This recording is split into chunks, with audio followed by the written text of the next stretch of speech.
ایک وقت آتا ہے غریب پر امتحان بڑھتا ہے. کیوں؟ ماں باپ قبلہ و کعبہ ہے اور بیوی بھی آئی ہے. اب دیکھو اس کو اکثر العلوم میں شریک ہونا چاہیے، درس میں انسان بن جائے گا. پہلی بات تو یہ کہ دو میدان علیحدہ ہے. بیوی کے ساتھ جو سلوک ہے اور روش ہے اس میں ماں باپ قطعاً صدار نہیں ہے، ان کا کوئی کام نہیں اس میں. اور ماں باپ کے جو آداب اور بزرگی ہے ان میں بیوی والوں کا کوئی کام نہیں. دو میدان علیحدہ علیحدہ ہے. ماں باپ کو اپنے طور پہ کہے کہ یہ تو آپ لوگ لے کے آئے جرگوں سے، منتوں سے، محنتوں سے، اس کو تو تحمل کرنا پڑے گا. یہ سلوک جو آپ کر رہے ہیں میں دیکھ رہا ہوں یہ تو سلوک ٹھیک نہیں. اور بیوی کو علیحدہ سمجھائے کہ یہ میرے قبلے و کعبے ہیں، میرے والدین ہیں، میں ان سے پیدا ہوں، ان کا مجھ پہ بڑا حق ہے. حق آپ پر ہے، بیوی پر نہیں. یاد رکھیں آپ اپنا حق گزاریں تو میری آنکھوں کے خاطر آپ ان کا ادب کریں. ٹھیک ہے بھائی، وہ بھی انسان ہے، انسانوں سے پیدا ہے. بیوی خاوند کی عزت تکریم کے لیے بہت خیال رکھے گی اور ماں باپ سمجھ لیں گے کہ بھئی ہمیں یہ اجازت نہیں کہ جو ہم چاہے کریں. یہ لڑکا حساب کر رہا ہے ہمارے ساتھ اور یہ محسوس کر رہا ہے. اور گن کیوں پیدا ہوا کہ فقہ اور حدیث پر عمل نہیں ہوا. لہن نفقہ والقسوہ والسکنا، روٹی کپڑا مکان بیوی کے حقوق ہے. علیحدہ کمرہ ہو، گھر علیحدہ باورچی خانہ ہو، بستر ہو، رہنے سہنے کی جگہ ہو. اس کا یہ مطلب نہیں کہ ماں باپ کے ساتھ رہنا نہیں. اختلاف اسی میں آ رہا ہے، ہانڈیا میں آ رہا ہے، کھانے پینے میں آ رہا ہے. بس اللہ کی شان ہے. نہ عزت سے، پیار سے، محبتوں سے لے آتے ہیں، پھر اس کے کھانے پر بھی نظر رکھتے ہیں.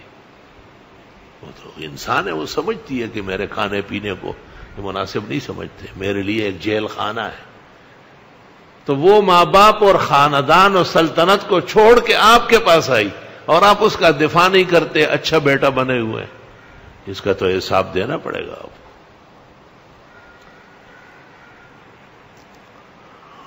اور بیوی کے ساتھ محبت پیار ضروری ہے. بیوی کے ساتھ جتنی محبت زیادہ ہوگی زندگی پرسکون ہوگی. تمام گناہوں سے بچنے کا ذریعہ ازدواج مسنون ہے. اس پر اجماع انبیاء و اولیاء ہے. لیکن ماں باپ کی تعظیم تکریم ان کو بھی سکھانا ہے اور ان کے سامنے ماں باپ کی برائی نہیں کرنی. یہ کہہ سکتے ہیں کہ ہاں مجھے اپنی ماں معلوم ہے، مجھے اپنے باپ کا پتہ ہے، لیکن گزارا کرنا ہے. اور یہ بھی دیکھو کہ گزارے کی بھی حد ہے. کر سکے گی یا نہیں؟ کتنی لڑکیوں نے زہر پی لیا، کتنوں نے خودکشی کی. دیکھ لیا کہ نہ ماں باپ مان رہے ہیں وہاں جانے کو، نہ یہ راضی ہو رہا ہے. اب مجھے یہاں آ کر کے شادی ایک سے ہوئی تھی، بیوی سارے گھر کی ہے. یہ مشکل کام، یہ نہیں ہوگا، اس کا حساب ہوگا اللہ کے ہاں.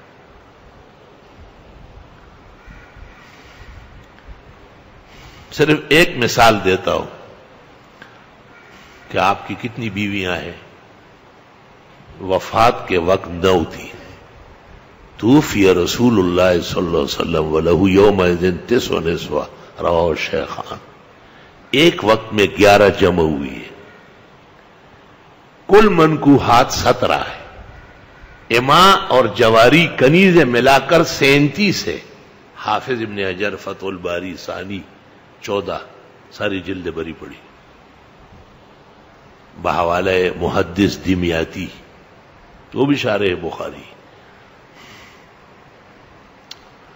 آپ بہت خیال رکھتے تھے کہ ام حبیبہ، ام سلمہ، حفصہ، سودا، عائشہ سب کے ساتھ حسن سلوک. اس کے بعد دعا فرماتے تھے اللہم ھذا قسمی بین نسائی، کہ اللہ یہ میری تقسیم اتنی ہو سکتی ہے بشری، فلا تاخذنی بما تملک ولا املک فیما احب عائشہ، بس مجھے نہ پکڑے جو آپ کے اختیار میں ہے میرے اختیار میں نہیں ہے. وہ دل میں جو عائشہ سے محبت زیادہ ہے. انصاف، پیغمبر سے عبرت لے لے. بیویوں کے درمیان آپ کو خوف ہے کہ شاید کچھ زیادتی نہ ہو جائے، آپ اللہ سے معافی مانگ رہے ہیں، تو ماں باپ کو بھی اور ان کے شر سے بھی اپنی بیوی کو بچاؤ، اور ماں باپ کے ظالمانہ روش سے اور ان کے لعن تان کے جملوں سے، وہ جراثیم و سینکیا سے بھرے ہوئے تانے، ان سے بھی بچاؤ، اور کہو کہ یہ تو ایسے روڈ سے پکڑ کے نہیں لائے ہم، یہ تو ہم پورے عزت اور اونچے خاندان سے مانگ کے لائے ہیں، اور انہوں نے ہم پہ اعتماد کیا ہے، یہ کیا کر رہے ہیں آپ لوگ؟ اور بیوی کو علیحدہ کہ یہ میرے ماں باپ ہیں، شروع کے اوقات ذرا آزمائش کے ہوتے ہیں، میری آنکھوں کے خاطر آپ تھوڑا سا تحمل کریں، جلدی اللہ روشنی لے آئے گا، بس جھگڑا ختم ہو، اس کے دل میں والدین کی عزت بزرگی رہے گی، اور والدین کو بھی احساس ہوگا کہ ہمارے ظلم، غلط روش، بدسلوکی کا غیرتی بیٹے کو احساس ہے، صرف ہماری آنکھوں کے خاطر کچھ تحمل کر رہا ہے۔ ہمارے عزیز دوست روح رواں منصور الرحمان اکثر کہا کرتے ہیں کہ اللہ تعالیٰ لوگوں کو احسن العلوم میں درس تفسیر و حدیث سننا نصیب فرمائے، ادا سے بہترین جون تیاری بھی پارا اس پر اڈو کی وجہ پارا۔ الحمدللہ الحمدللہ